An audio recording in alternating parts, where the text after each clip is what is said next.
ان الحمد لله نحمده ونصلي على رسوله الكريم اما بعد اعوذ بالله السميع العليم من الشيطان الرجيم من همزه ونفخه ونفثه بسم الله الرحمن الرحيم ولو ان اهل القرى آمنوا واتقوا لفتحنا عليهم بركات من السماء ولكن كذبوا فاخذناهم بما كانوا يكسبون۔ آج 9ویں پارے کا خلاصہ آپ کے سامنے پیش کرنا ہے۔ دعا ہے اللہ رب العالمین ہمیں قرآن کو پڑھنے، سمجھنے، اس پر غور و فکر کرنے، اس کے مطابق اللہ ہمیں زندگی بسر کرنے کی توفیق عطا فرمائیں۔ اس پارے میں 2 صورتیں تقریباً 3 پاؤں تک سورہ اعراف ہے، آگے ایک ربع وہ سورہ انفال ہے۔ سورہ اعراف میں جو کہ پچھلے پارے میں ہم نے اس کے متعلق کل پڑھا، اس صورت میں اللہ رب العالمین نے مشرکین کے جرائم اور ان کے جرائم پر ان کو ملنے والی سزاؤں کا تذکرہ کیا ہے۔ کل ہم نے پڑھا کہ قوم نوح، قوم عاد، قوم سمود، قوم صالح، قوم لوط اور اصحاب مدین کا تذکرہ تھا، ٹھیک ہے نا۔ اب آگے اس صورت میں قوم فرعون کا ذکر ہوگا کہ ان لوگوں نے جرم کیا، اللہ رب العالمین نے ان کو کیا سزا دی۔ تو اس صورت میں آج کا جو حصہ ہم نے پڑھنا ہے تفصیلی قوم فرعون کا تذکرہ ہے، بنی اسرائیل کا تذکرہ ہے، اور پھر آخر میں اللہ رب العالمین نے اپنی توحید جو ہے وہ بیان کی ہے۔ امت محمدیہ صلی اللہ علیہ وسلم کو یہ تنبیہ بھی کی ہے کہ اگر تم نے یہی رویہ اختیار کیا جو سابقہ قوموں کا تھا تو تمہارے ساتھ بھی وہی سلوک ہوگا جو سابقہ قوموں کے ساتھ ہوا، جو قوم عاد کے ساتھ ہوا، قوم شعیب کے ساتھ ہوا، قوم فرعون اور بنی اسرائیل کے ساتھ جو حالات ہوئے، اگر تم نے بھی انہی جیسا رویہ اختیار کیا تمہارا حال بھی وہی ہوگا۔ تو اس پارے کے شروع میں سب سے جو پہلا مضمون ہے وہ یہ ہے کہ اللہ رب العالمین کی فرما برداری اگر انسان کریں تو ان کو دنیا میں کیا فوائد ملتے ہیں۔ اللہ تعالیٰ فرماتے ہیں وَلَوْ أَنَّ أَهْلَ الْقُرَىٰ آمَنُوا، کہ جن بستیوں کے ہم نے پیچھے تذکرہ کیا، قوم نوح، قوم عاد، شعیب، اصحاب مدین، ان سب نے جن کو ہم نے صفحے سے مٹا دیا۔ وَلَوْ أَنَّ أَهْلَ الْقُرَىٰ، اگر یہی بستیوں والے آمنوا، ایمان لاتے اپنے نبیوں پر، اللہ کی توحید پر اپنے عمل درست کر لیتے، واتقوا، اور اللہ سے ڈر جاتے، لفتحنا علیہم برکات من السماء، تو ہم ان کے لیے آسمان سے برکتوں کے دروازے کھول دیتے۔ ولکن کذبوا، لیکن انہوں نے جھٹلایا، فاخذناہم بما كانوا یکسبون، تو ہم نے ان کو پکڑ لیا ان کے گناہوں کے سبب۔ تو اللہ تعالیٰ ہمیں یہ تنبیہ کرنا چاہتے ہیں کہ اگر اللہ کی رحمتیں چاہیے، برکت چاہیے، معیشت کے اندر مضبوطی چاہیے تو تمہاری پالیسیاں بنانے سے نہیں ہوگا، حکومتیں بدلنے سے اللہ کی رحمتیں نہیں آئیں گی، مہنگائی پر کنٹرول حکومتیں بدلنے سے نہیں ہوگا، نئی پالیسیاں بنانے پر نہیں ہوگا۔ اگر اللہ کی رحمت چاہیے تو اپنا ایمان مضبوط کرو، اللہ کا ڈر اپنے دلوں کے اندر پیدا کرو، پھر اللہ کی رحمتیں اور برکتیں دیکھنا کس طرح اترتی ہیں۔ جس ملک میں اللہ کی بغاوتیں ہوں، ہمارے حکمران اکثریت ان میں سے یہی ہے کہ جو اپنے مال بنانے کے چکروں میں ہیں، ملک کی خزانے سے پیسہ نکال کر اپنے خزانے بھرنے کے چکر میں ہوتے ہیں، اور ہر ایک کا یہی ذہن ہوتا ہے کہ میں نے تو چلے جانا ہے، پیچھے جو آئے گا وہ دیکھی جائے گی۔ تو اگر برکتیں چاہیے، ملک پاکستان کی عوام اگر رحمتیں اور برکتیں چاہتی ہے تو یہ طریقہ اللہ نے بتایا ہے کہ ایمان لائیں، اپنے ایمان مضبوط کریں۔ جس ملک میں شرک ہو رہا ہو، اللہ کے مقابلے میں غیر اللہ کی پوجا پرستش کی جا رہی ہو، اللہ کی صفات کو غیر اللہ کے در پر بانٹا جا رہا ہو، وہاں پر رحمتیں اور برکتیں کہاں سے آئیں؟ اپنے ایمان کو مضبوط کریں، اللہ کا ڈر اپنے دلوں کے اندر پیدا کریں، اللہ کی رحمتیں اور برکتیں آئیں گی۔ اس کے بعد سیدنا موسیٰ علیہ السلام اور ان کی قوم بنی اسرائیل کا تفصیلی تذکرہ اس صورت کے اندر ہے۔ حق و باطل کی کشمکش جو ہے، حق و باطل کے درمیان ایک بہت بڑا معرکہ جو ہے وہ اللہ رب العالمین نے بیان کیا۔ موسیٰ علیہ السلام کو اللہ تعالیٰ نے فرعون کے پاس بھیجا اور نشانیاں بھیجیں، عصا، اور عصا پھینکتے تھے تو وہ سانپ بن جاتا تھا، اپنی نشانی دکھائی تو فرعون کہنے لگا کہ یہ تو جادوگر ہے۔ قال الملأ من فرعون ان هذا لساحر علیم یرید ان یخرجکم، یہ تو جادوگر ہے، یہ تو ہمیں اپنے محلات سے نکالنا چاہتا ہے۔ قالوا ارجه واخاه، فرعون نے کہا مجھے چھوڑو، میں اور اس کے بھائی کو میں دیکھ لیتا ہوں۔ وارسل فی المدائن حاشرین، تم شہر میں جو ہے اکٹھا کرنے والے لوگوں کو بلاؤ، سب لوگوں کو بھی اکٹھا کرو، اور ہر بڑا سے بڑا جادوگر جو ہمارے ملک میں رہتا ہے اس کو لے آؤ۔ وجاء السحرۃ فرعون، فرعون کے جادوگر سکھائے ہوئے وہ آ گئے۔ وہ جادوگر آ کے کیا کہتے ہیں؟ بڑا اس یہاں نا ہمیں غور کرنے اور ہمارے لیے بڑا قیمتی سبق ہیں اس واقعے میں، کئی قیمتی سبق ہیں. صرف یہ نہیں، واقعہ تو ہم نے سنا ہے نا پہلے، کئی سبق ہیں قرآن پر اگر غور کریں. فرعون کے جادوگر آئے مقابلہ کرنے کے لیے، اور آ کر کیا کہتے ہیں؟ یہ قرآن کے لفظ ہیں، قالوا ائن لنا لاجرا ان كنا نحن الغالبین، کیا ہمیں کوئی اجر دے گا؟ اجر کہتے ہیں مزدوری کو. ہم جو تیری خاطر لڑیں گے، مقابلہ کریں گے، ائن لنا لاجرا، کیا ہمارے لیے کوئی اجرت ہوگی؟ ان كنا نحن الغالبین، اگر ہم جیت گئے موسیٰ سے. قال نعم، اس نے کہا ہاں کیوں نہیں. وانکم لمن المقربین، صرف اجر نہیں، یہ تمہاری جیت سلطنت کی جیت ہوگی، حکومت کی جیت ہوگی. انکم لمن المقربین، تم تو میرے قریبی بن جاؤ گے، میں تمہیں عہدے دوں گا، وزارتیں عطا کروں گا، کیونکہ تمہاری جیت حکومت کی جیت ہے، ملک اور سلطنت کی جیت ہے، لہذا تمہیں تو عہدے ملیں گے.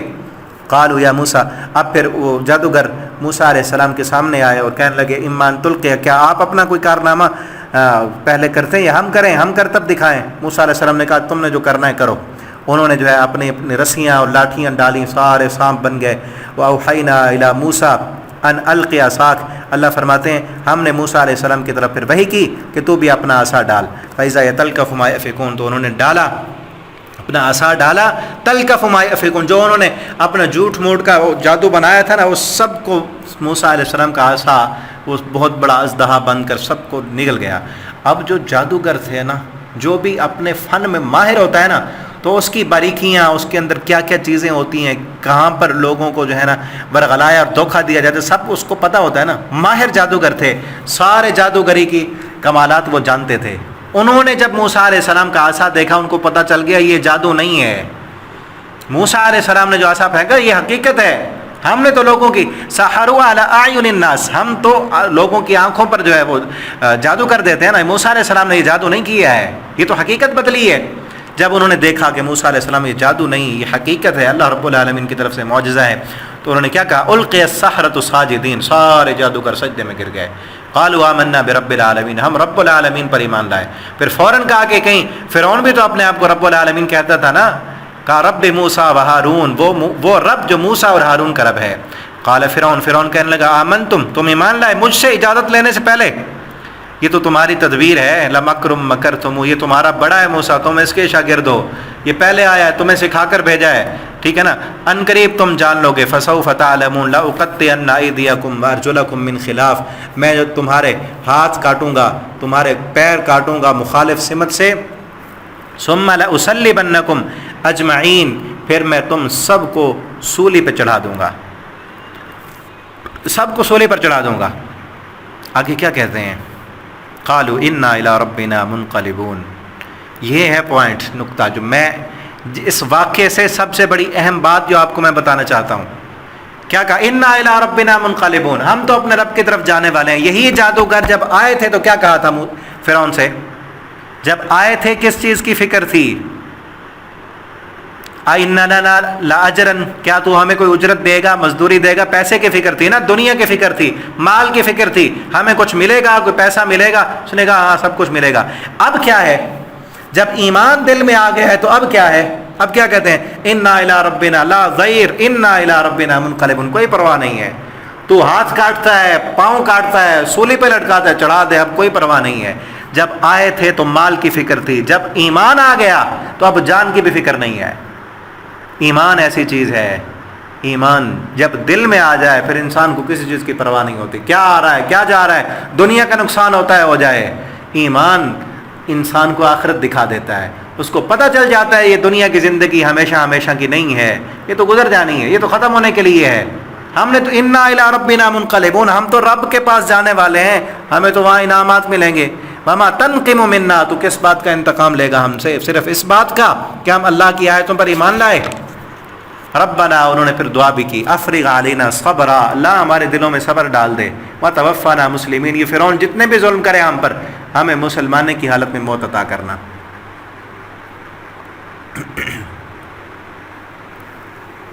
ٹھیک ہے نا. تو اس واقعے سے ہمیں یہ معلوم ہوا کہ ایمان اگر انسان کے دل میں آ جائے پھر دنیا کا نفع و نقصان اس کے لیے کوئی حیثیت نہیں رکھتا.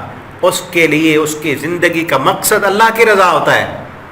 چاہے اس کی جان چلی جائے، وہ یہ چاہتا ہے کہ جتنا جلدی ہو جائے رب کے ساتھ میری ملاقات ہو، جس رب پر میں ایمان لایا ہوں، جس کے لیے قربانیاں دے رہا ہوں، جس کے لیے روزے رکھ رہا ہوں، جس کے لیے نماز پڑھ رہا ہوں، جس کے لیے قرآن کی تلاوت کرتا ہوں، قرآن سنتا ہوں، اس رب سے کتنا جلدی ہو میری ملاقات ہو جائے۔ یہ ایمان کا تقاضا ہے، ٹھیک ہے نا۔ آگے تفصیلی واقعہ، فرعون نے پھر ان کو کہا پکڑو، اور انہوں نے جب یہ سارے اللہ کی نافرمانیاں کی، سب کچھ دیکھنے کے باوجود بھی وہ اسلام انہوں نے قبول نہیں کیا، تو اللہ رب العالمین نے ان پر پے در پے کئی عذاب بھیجے۔ وَلَقَدْ أَخَذْنَا آلَ فِرْعَوْنَ بِالسِّنِينَ وَنَقْصٍ مِّنَ الثَّمَرَاتِ، ٹھیک ہے نا۔ اللہ تعالیٰ فرماتے ہیں ہم نے ان کو پکڑا بالسنین، قحط سالی سے، وَنَقْصٍ مِّنَ الثَّمَرَاتِ، پھلوں کے اندر کمی سے۔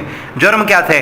اللہ کی توحید کو تسلیم نہیں کیا، اور ان سے یہ کہا گیا کہ بنی اسرائیل کو آزاد کرو اور انہیں اپنے وطن فلسطین میں جانے کی اجازت دے دو، اور فرعون نے نشانیوں کا مطالبہ کیا تھا، جو نشانیاں موسیٰ علیہ السلام لائے تھے ان نشانیوں کو بھی اس کا انکار کر دیا، جھٹلا دیا۔ تو پھر اللہ رب العالمین نے ان پر پے در پے عذاب بھیجے۔ فارسلنا علیہم الطوفان والجراد والقمل والضفادع والدم آیات مفصلات، ان پر طوفان بھیجا، ٹڈیاں، جوئیں، مینڈک، خون، جو الگ الگ نشانیاں تھیں مختلف اوقات میں جب بھی آتی تھی کوئی نشانی تو کہتے عذاب آتا تھا، کہتے تھے موسیٰ علیہ السلام سے اللہ سے دعا کرو یہ عذاب ٹل جائے، ہم بنی اسرائیل کو چھوڑ دیں گے، لیکن نہیں کیا۔ آخر میں پھر اللہ رب العالمین فرماتے ہیں فانتقمنا، پھر ہم نے خود انتقام لیا، فاغرقناہم فی الیم، فرعون اور اس کی فوجوں کو ہم نے سمندر میں غرق کر دیا۔ کیوں؟ کیونکہ وہ ہماری آیتوں کا انکار کرنے والے تھے۔ اور پھر بنی اسرائیل کو اللہ رب العالمین نے نجات بھی دی، آنکھوں کے سامنے فرعون کو غرق بھی کیا۔ اب بنی اسرائیل کی حالت کیا بنی؟ جیسے ہی وجاوزنا ببنی اسرائیل البحر فاتوا علی قوم یعکفون علی اصنام لہم، جیسے ہی سمندر پار کیا آگے دیکھا ایک قوم جو ہے وہ بت کی پوجا کر رہی ہے، تو کیا کہنے لگے؟ قالوا یا موسیٰ اجعل لنا الہا کما لہم آلہہ، جیسے ان کا معبود ہے ہمیں بھی بنا کر دو۔ موسیٰ علیہ السلام نے کہا قال انکم قوم تجہلون، اے قوم تم تو بڑے جاہل قوم ہو۔ غلامی میں بدل جاتا ہے قوموں کا ضمیر۔ اقبال نے ایسے نہیں کہا تھا، برسوں برس غلامی کر رہے تھے نا، اب ذہن بھی غلامانہ تھا۔ موسیٰ علیہ السلام سے کہنے لگے ہمیں بھی اس طرح کا بنا دو جس طرح یہ کرتے ہیں۔ اب یہاں ہم بھی غور کریں، انہوں نے دیکھا نا کہ یہ بھی کرتے ہیں، ان کا بھی کوئی نہ کوئی معبود ہے جس کے سامنے جھکے ہوئے، اور پھر آگے آ رہا ہے موسیٰ علیہ السلام جب اللہ تعالیٰ کی ملاقات کے لیے گئے کوہ طور پر، پیچھے سامری نے بچڑا بنا دیا کہ اس کے سامنے جھکو، کیونکہ وہ غلامانہ ذہنیت تھی نا کہ جس طرح وہ کرتے ہیں ہم بھی ویسے کریں گے، جبکہ کرنا کیا تھا؟ اللہ کی توحید کو سمجھنا تھا اور ایک اللہ کے سامنے جھکنا تھا۔ انہوں نے کہا جیسے وہ کرتے ہیں ان کا بھی کوئی معبود ہے، ہمیں بھی کوئی بت بنا دو، ہم بھی اس کی پوجا کریں۔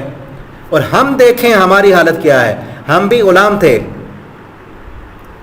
ہندوستان میں، برے صغیر میں جب پاکستان نہیں بنا تھا غلامی کی حالت تھی نا، ہم نے ملک لیا، ہمارے بزرگوں نے قربانیاں دیں، کس وجہ سے؟ کہ اکیلا ملک ہوگا، آزاد ریاست ہوگی، ہم آزادانہ اللہ کے سامنے جھکیں گے۔ ملک تو لے لیا، جس طرح بنی اسرائیل کو بھی اللہ رب العالمین نے غلامی سے نجات دی، ہمیں بھی اللہ نے غلامی سے نجات دی، آزاد ریاست دی۔ انہوں نے کیا کیا؟ انہوں نے کہا کہ اس جیسا بت جس طرح یہ کرتے ہیں ہمیں بھی ہونا چاہیے، ہمارے لیے بھی ہونا چاہیے۔ ہم پاکستانیوں نے کیا کیا؟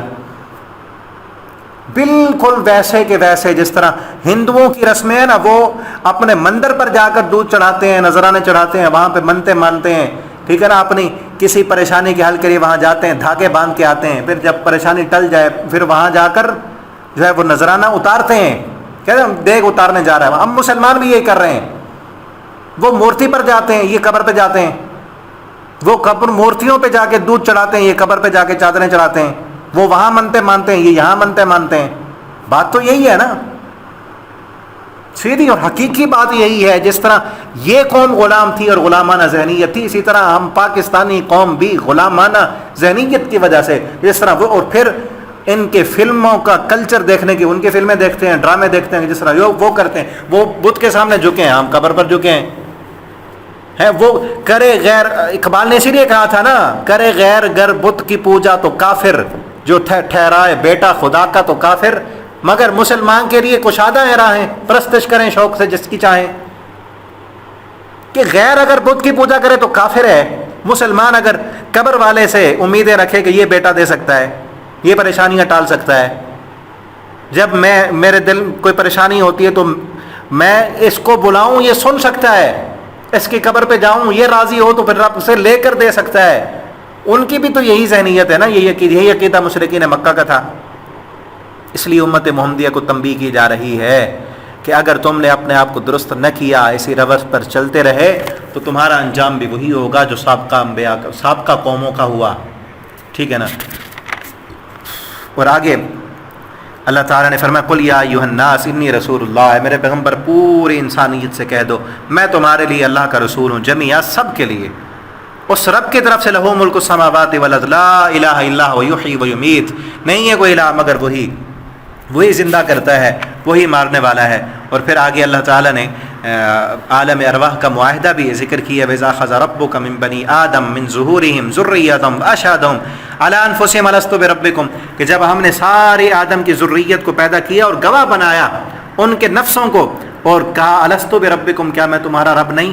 قالوا بلا, انہوں نے کہا کہ اللہ کیوں نہیں, شہیدنا ان تقولوا, اللہ تعالیٰ نے فرمایا پھر گواہ رہنا, ان تقولوا یوم القیامہ, قیامت کے دن آ کر یہ نہ کہنا کہ ہم اس بات سے غافل ہیں, تم آپ کہہ رہے ہو کہ میں تمہارا رب ہوں, اور دنیا میں جا کر شرک مت کرنا ہو. تقولوا انما اشرک آباؤنا من قبل, یا تم یہ نہ کہنا کہ شرک تو ہمارے باپ دادا نے کیا تھا, قرآن تمہارے پاس ہے, تمہیں عقل دی ہے, ذہن دیا ہے, سمجھ بوجھ دی ہے, تمہارا باپ اگر غلط راستے پر چل پڑا تو اسی پر چلو گے. یہ حجت پوری دلیل نہیں بن سکے گی. اللہ نے کہہ دیا قیامت کے دن یہ نہ کہنا انما اشرک آباؤنا من قبل, شرک تو ہمارے باپ دادا نے پہلے کیا تھا, ہم تو انہیں کے پیچھے چلتے رہے. آج کے لوگوں کو کہنا کہ یہ رسم و رواج چھوڑ دو, یہ بت کچھ نہیں کر سکتے, یہ قبر والے کچھ نہیں کر سکتے, مردوں سے مدد مت مانگو, مردے نہیں سنتے, وہ تمہاری مدد کرنے کے اختیار نہیں رکھتے, جو فوت ہو گئے قبر میں, اب ان سے مت مانگو, اللہ سے مانگو, نہ ان سے مانگو نہ ان کے واسطے سے مانگو. وہ کیا کہتے ہیں آگے سے, بس ہمارے باپ دادا ایسے کرتے آ رہے ہیں, ہم نے تو ایسے ہی کرنا. کیا وہ سارے غلط تھے؟ وجدنا آباءنا, جس طرح مشرکین مکہ کہا کرتے تھے. اللہ تعالیٰ نے پہلے کہہ دیا, یہ نہ کہنا کہ ہمارے باپ دادا نے شرک کیا تھا اسی لیے ہم بھی کرتے رہے. ٹھیک ہے نا. اور آگے اللہ رب العالمین نے مشرکین مکہ کا ایک اور شرک ذکر کیا ہے, بلکہ امت محمدیہ کے اندر بھی ہے. ٹھیک ہے نا, کہ اللہ تعالیٰ فرماتے ہیں هو الذی خلقکم من نفس واحدہ وجعل منها زوجها لیسکن الیہا, وہ ذات جس نے تمہیں ایک ہی نفس سے پیدا کیا, پھر تمہارے لیے بیویاں بنائیں, پھر جب فلما تغشاها حملت حملا خفیفا, جب خامد اور بیوی ملتے ہیں, بیوی کو عورت کو حمل ہوتا ہے, فلما اسقلت دعوا اللہ ربہما, جب وہ بوجھل ہوتی ہے اپنے حمل اٹھا کر, پھر اللہ کو پکارتے ہیں, دعوا اللہ ربہما, دونوں رب کو بلاتے ہیں, لئن آتیتنا صالحا, کہ اگر اللہ تو ہمیں صحیح سالم بچہ عطا کر دے, لنکونن من الشاکرین, ہم تیرا شکر ادا کریں گے. اللہ سے بیٹا مانگتے ہیں اور اس وعدے کے ساتھ کہ اللہ ہم تیرا شکریہ ادا کریں گے. فلما آتاہما صالحا, اللہ فرماتے ہیں ہم صحیح سالم بیٹا عطا کر دیتے ہیں, جعل لہ شرکا, پھر اس بیٹے میں شریک بناتے ہیں. پھر جب پوچھو بیٹا ملا تو کیا کہتے ہیں, فلاں بزرگ کا کرم ہوا. اور کئی مسلمان تو کہہ رہے ہوتے ہیں پیراں دیتا, بیٹے کا نام رکھا پیر دیتا ہے. کس قدر شرک ہے. جعل لہ شرکا, دینے والا پوچھو کہ پیٹ میں بچہ کس نے بنایا, آنکھیں کس نے بنائی, کان کس نے بنائے, شکل و صورت کس نے بنائی. هو الذی یصورکم فی الارحام کیف یشاء, ماں کے پیٹ میں رحم کے اندر پانی کے اندر تمہاری شکلیں کس نے بنائی, کس نے بار بچہ پورا صحیح سالم پیدا کر کے دیا. اللہ فرماتے ہیں جب ہم دے دیں صحیح سالم بیٹا, پھر کہتے ہیں فلاں نے دیا, فلاں بزرگوں کا کرم ہوا, فلاں کا کرم ہوا, فلاں کے واسطے سے, فلاں کے طفیل سے, فلاں کے وسیلے سے ملا. ایشرکون ما لا یخلق شیئا وہم یخلقون, تم ان کو شریک بناتے ہو جو کچھ پیدا نہیں کر سکتے. وہم یخلقون, وہ بھی خود پیدا کیے گئے, وہ بھی تو خود پیدا کیے گئے ہیں, ان کو اللہ نے بنایا, اللہ کی مخلوق ہیں. ولا یستطیعون لهم نصرا ولا انفسهم ينصرون, تمہاری کچھ مدد نہیں کر سکتے. ولا انفسهم ينصرون, اپنی مدد بھی نہیں کر سکتے, خود مشکل میں پھنس جایا کرتے تھے. مسلمانوں کو کیوں سمجھ نہیں آتی کہ جن کے پاس جا رہے ہیں وہ خود بھی مجبور ہیں, خود بھی ان پر پریشانی آتی تھی تو کس کے در پہ جایا کرتے تھے. ٹھیک ہے نا. آج مسلمانوں نے مشکل کشا علی رضی اللہ تعالیٰ کو مشکل کشا کہتے ہیں, پیر عبد القادر جیلانی کو غوث اعظم کہتے ہیں, علی حجویری رحمہ اللہ کو داتا بنایا ہوا ہے. جب ان کو مشکلیں آتی تھیں کس کے در پہ وہ جایا کرتے تھے. کہاں سے اس ملک میں رحمتیں آئیں, برکتیں آئیں, اللہ کی رحمتیں کیسے اتریں, جب ایمان ہمارے کلمہ پڑھنے والوں کا اس قدر کمزور ہو چکا ہے کہ اللہ کی صفات در در پر, کوئی غوث اعظم ہے، کوئی غریب نواز ہے، کوئی بندہ نواز ہے، کوئی لجپال ہے، کوئی کلندر ہے. اللہ کی صفات کو در در پہ بانٹا ہوا ہے، اور ہیں سارے کیا؟ اللہ کا قرآن پکار پکار کے کہہ رہا ہے ما لا یخلق شیئا. ان کو شریک بناتے ہو جنہوں نے کچھ نہیں بنایا، ایک مچھر کیا ایک مکھی بھی نہیں بنا سکتے، تو اپنی مدد بھی نہیں کر سکتے، تمہاری کیا مدد کریں گے؟ ان تدعوہم لا يسمعوا دعاءکم، اگر ان کو بلاؤ تمہاری تو آواز نہیں سن سکتے. اور پھر کیا کہا؟ ان الذین تدعون من دون اللہ عباد امثالکم، جن جن کو تم اللہ کو چھوڑ کر پکارتے ہو وہ بھی بندے ہیں تمہاری طرح کے. فادعوہم فلیستجیبوا لکم، اب بلاؤ، وہ فوت ہو چکے، بلاؤ ان کو، تمہیں جواب دیتے ہیں. ان کی قبر پر جا کر جب تم بلاتے ہو تو جواب دیتے ہیں. ان کنتم صادقین، اگر تم سچے ہو کہ وہ مدد کر سکتے ہیں، وہ بلاتے کیوں نہیں؟ وہ تو فوت ہو گیا، سننے کی قوت ان کی طاقت سے ختم ہو گیا. لہم ارجل یمشون بہا، کیا ان کے پیر ہیں؟ یمشون بہا، اس کے ساتھ چل سکتے ہیں. ام لہم ایدی یبطشون بہا، ان کے ہاتھ ہیں ان سے پکڑ سکتے ہیں. ام لہم اعین یبصرون بہا، ان کی آنکھیں ہیں دیکھ سکتے ہیں کیا ان سے. ام لہم آذان یسمعون بہا، ان کے کان ہیں ان کانوں سے سن سکتے ہیں. کس طرح اللہ نے سمجھایا ہے. اور دیکھو اب وہ انسان تھے، وہ جو صلاحیتیں ہم نے دی تھیں وہ بھی لے لیں، فوت ہونے کے بعد وہ صلاحیتیں ختم ہو گئی نا. آنکھیں ہیں لیکن اب دیکھ نہیں سکتا، مردہ آنکھیں اب دیکھ نہیں سکتا، کان ہے سن نہیں سکتا، پاؤں ہیں چل نہیں سکتے، ہاتھ ہیں پکڑ نہیں سکتے. اور مشرک کی مت ماری کہتا ہے کہ اب یہ میری سنتا ہے، میں اس کے پاس جاؤں گا، یہ اللہ سے کہے گا پھر مجھے ملے گا. کیا حی و قیوم رب، وہ رب جو شارک سے زیادہ قریب ہے، دل کے حالات، دل میں خیالات آنے سے پہلے اس رب کو معلوم ہے، وہ نہیں سنتا اور یہ سنتا ہے. انا للہ و انا الیہ راجعون. کس قدر شرکی عقائد ہم کلمہ پڑھنے والوں میں پائے جا رہے ہیں. وہ حی و قیوم رب جس کے بارے میں اللہ سے ہی کہتا ہے اللہ لا الہ الا هو الحی القیوم، وہ زندہ قائم، وہ سننے والا، وہ دینے والا، وہ سب کچھ کرنے والا. اس کے بارے میں مسلمان کلمہ پڑھنے والے کا کیا عقیدہ؟ وہ سنتا نہیں، وہ رب ہماری نہیں سنتا. ایسے کہہ رہے ہوتے ہیں نا. یہ رب سے کہنے سے پہلے موت کیوں نہیں آ جاتی؟ وہ رب نہیں سنتا. اور کون سنتا ہے اگر رب نہیں سنتا تو؟ یا حی یا قیوم، ہم تو یہ کہتے ہیں حی و قیوم ہے، زندہ رہنے والے، اے سننے والے، اے قائم رکھنے والے، اے پوری کائنات کو چلانے والے، برحمتک استغیث، ہم تو تیری رحمت کے محتاج ہیں. تو انسان یہ کہے، کلمہ بھی پڑھے اور پھر یہ کہے رب نہیں سنتا، ڈوب کے مر جانا چاہیے. پھر تو کلمہ بھی اسی رب کا، پھر تو کلمہ پڑھنے میں جو اٹھا اس رب کا تعارف ہی نہیں. وہ رب کون ہے؟ اس کی سماعت، وہ السمیع، اس کی جو صفت سمیع ہے وہ کیسی ہے؟ وہ انسان کی طرح ہے. ہم تو تھوڑا دور چلے جائیں نا، کوئی نہیں سن سکتا، دیوار کے پار نہیں سن سکتے ہم. وہ رب سب کی سنتا، ہر زبان میں سنتا، ہر بولی سنتا، پرندوں کی سنتا ہے، کیڑا مکوڑوں کی سنتا ہے، سمندروں کی تہوں میں رہنے والے ہر انسان کی ضرورتوں کو بھی پوری کر رہا ہے. پھر اس کی رحمانیت دیکھیں، رب ان کو بھی دے رہا ہے جو کہتے ہیں رب ہماری نہیں سنتا. رب ان کو بھی دیتا ہے جو دن رات گالیاں دیتے ہیں رب کو، جو کہتے ہیں کہ ہمیں فلاں دے رہا ہے. دیتا رب ہے، وہ کہتے ہیں ہمیں فلاں دیتا ہے، ہمیں پیر دیتا ہے، ہمیں بزرگ دیتا ہے، ہمیں قبر والا دیتا ہے، ہمیں یہ بت دیتا ہے. اللہ ان کو بھی دے رہا ہے. یہ اس رحمان کی رحمت ہے نا. تو اللہ تعالیٰ سے دعا کریں اللہ ہماری قوم کو توحید کی سمجھ دے دے، اللہ ہماری قوم کو توحید کی سمجھ دے دے. اور پھر اللہ نے آگے کیا کہا؟ اور آخر میں، سورت کے آخر میں قرآن پڑھنے کے آداب بھی بیان کیے. وَإِذَا قُرِئَ الْقُرْآنُ، جب قرآن پڑھا جائے فَاسْتَمِعُوا لَهُ، اور سے سنو، وَأَنصِتُوا، خاموش رہو تاکہ تم پر رحم کیا جائے. جب قرآن پڑھا جائے، یہ سورت مکی ہے نا، مکہ میں نبی صلی اللہ علیہ وسلم قرآن پڑھا کرتے تھے، مشرکین مکہ شور کرتے تھے. اللہ تعالیٰ نے فرمایا شور نہیں کرنا، خاموشی سے قرآن سننا ہے تاکہ اللہ تم پر رحم کرے. اور اس کا غلط معنی لیا جاتا ہے کہ جب نماز میں قرآن پڑھا جائے خاموش رہو. قرآن کو ہم نے سمجھنا ہے، محمد رسول اللہ صلی اللہ علیہ وسلم نے زیادہ سمجھا ہے. آپ صلی اللہ علیہ وسلم نے فرمایا امام کے پیچھے سورہ فاتحہ پڑھنی ہے، جو نہیں پڑھے گا اس کی نماز نہیں ہوگی. اس وقت جب یہ سورت نازل ہو رہی تھی اس وقت تو نماز فرض نہیں تھی، مکہ میں یہ سورت نازل ہوئی، نماز مدینہ میں فرض ہوئی ہے بعد میں جا کے جماعت کے ساتھ. ٹھیک ہے نا. آگے سورہ انفال ہے، اس پارے کا آخری ربع ہے.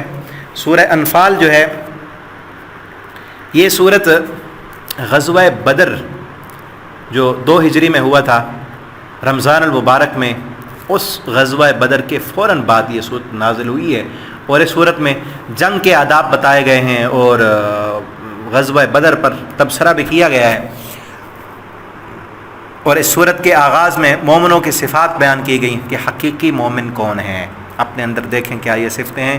انما المؤمنون الذین اذا ذکر اللہ وجلت قلوبہم. حقیقی معنوں میں مومن ہیں ہی وہ اذا ذکر اللہ، کہ جب اللہ کا ذکر کیا جاتا ہے، اللہ کی آیتیں ان پر پڑھی جاتی ہیں، وجلت قلوبہم، ان کے دل ڈر جاتے ہیں. وَإِذَا تُلِيَتْ عَلَيْهِمْ آيَاتُهُ زَادَتْهُمْ ایمانا، جب ان پر اللہ کی آیتیں پڑھی جاتی ہیں، زادتہم ایمانا، ان کا ایمان اور زیادہ ہو جاتا ہے.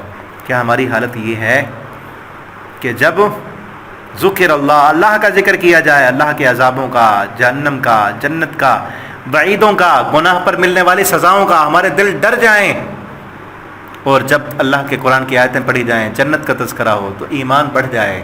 یہ کیفیت ہے تو ہم مومن ہیں. اپنے اندر یہ کیفیت پیدا کیجئے، ٹھیک ہے نا. اور اگلی صفت کیا ہے؟ الذین یقیمون الصلاۃ، مومن وہ ہیں جو نماز قائم کرتے ہیں. ومما رزقناہم ینفقون، جو ہم نے ان کو رزق عطا کیا اس میں سے وہ خرچ کرتے ہیں، یہ مومن ہیں. اولئک هم المؤمنون حقا، یہی مومن ہیں سچے.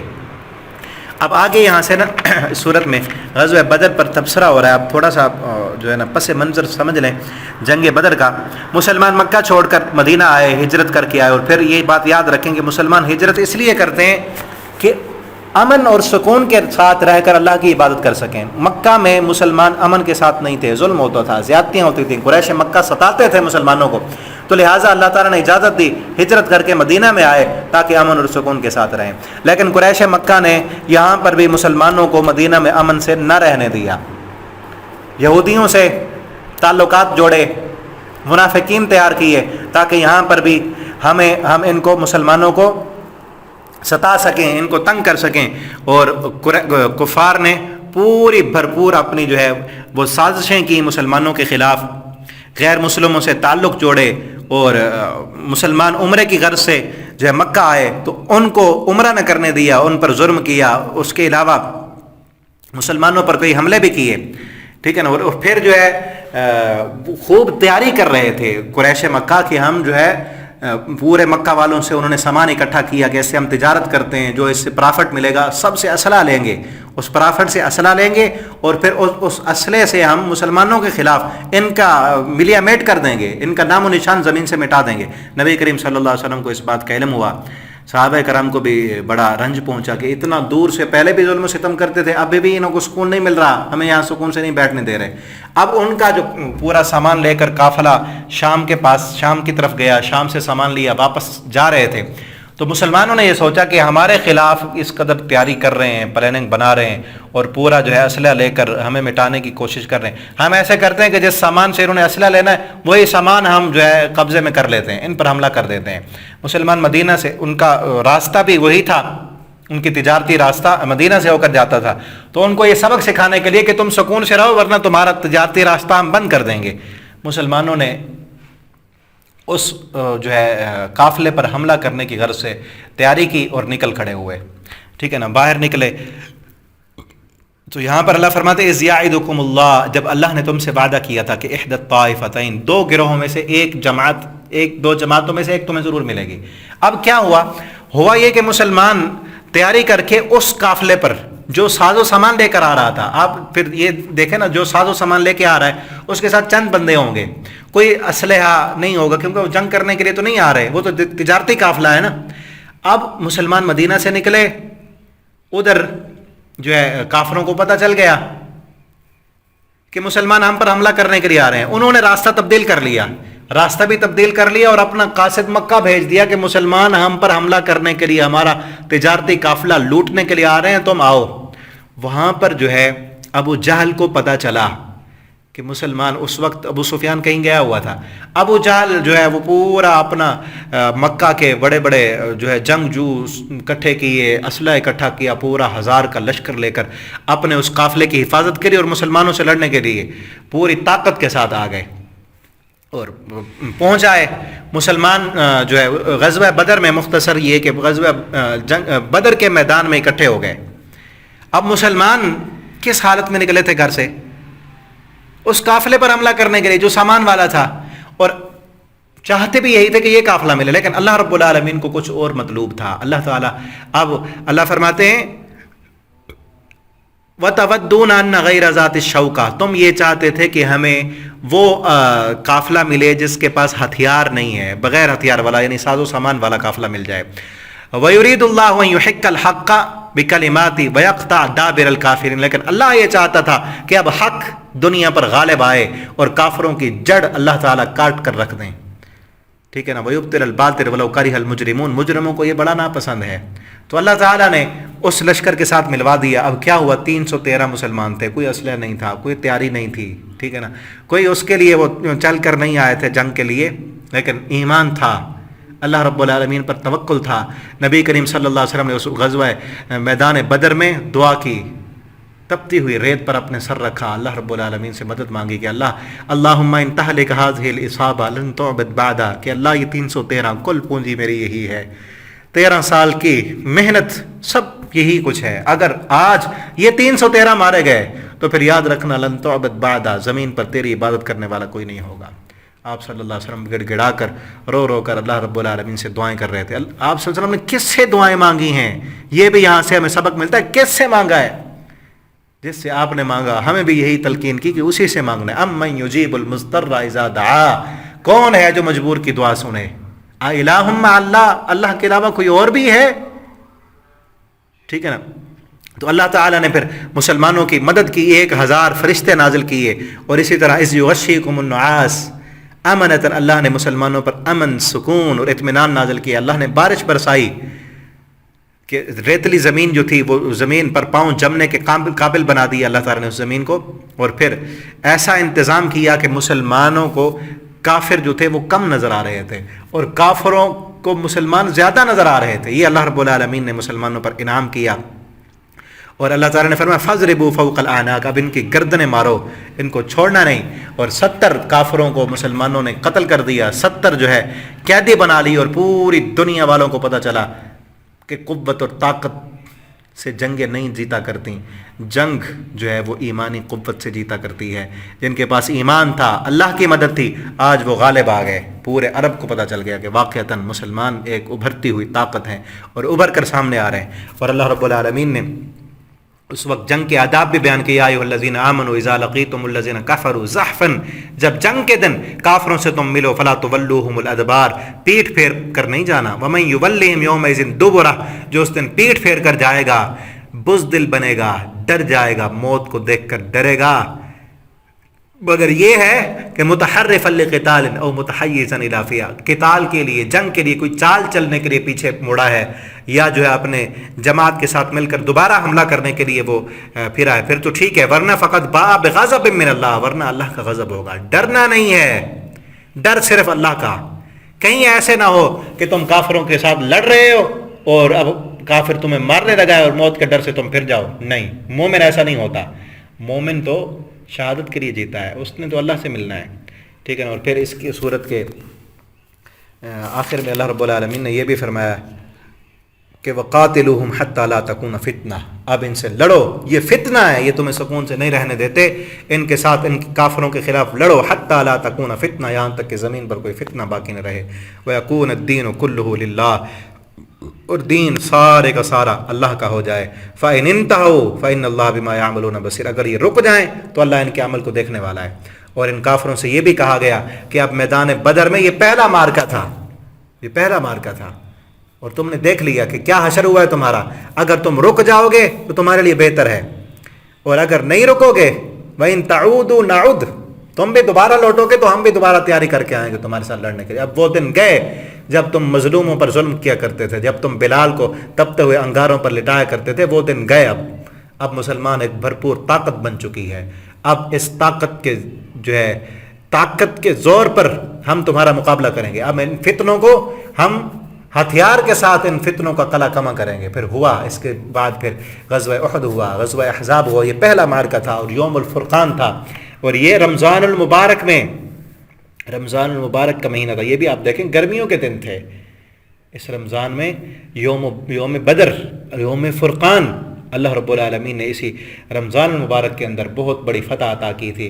نبی کریم صلی اللہ علیہ وسلم کی دعاؤں سے، مسلمانوں کے ایمان اور جذبے سے ہم بھی اگر چاہتے ہیں کہ اللہ رب العالمین ہمیں دنیا و آخرت میں کامیابی دے تو یہ رمضان المبارک کا مہینہ اللہ رب العالمین کے ساتھ اپنا تعلق جوڑنے کا مہینہ ہے، اپنے ایمان کو مضبوط کریں، اس رمضان میں دعائیں مانگیں، اللہ تعالی ہمیں ہمارے ایمان کو اللہ مضبوط فرمائے، اللہ ہمیں قرآن کے ساتھ جوڑ دے، اللہ ہمیں دنیا و آخرت کی کامرابیاں عطا فرمائے، اور اللہ رب العالمین دنیا کے اس وقت جس جگہ پر مسلمان مظلوم ہیں، کشمیر میں، فلسطین میں، برما میں، جن علاقوں میں فلسطین کے اندر مسلمانوں کو جو ہے ان پر ظلم و ستم کیا جاتا ہے، اللہ رب العالمین ان کی اپنی غیبی مدد فرمائے، اللہ فرشتوں کے ذریعے فرشتے بھیج کر جس طرح بدر کے میدان میں اللہ نے مسلمانوں کی مدد کی تھی اسی طرح اللہ ان کی مدد فرمائے، اور ہمیں بھی ان کا ساتھ دینے کی اللہ ہمیں توفیق عطا فرمائے۔ آخر دعوانا الحمدللہ رب العالمین۔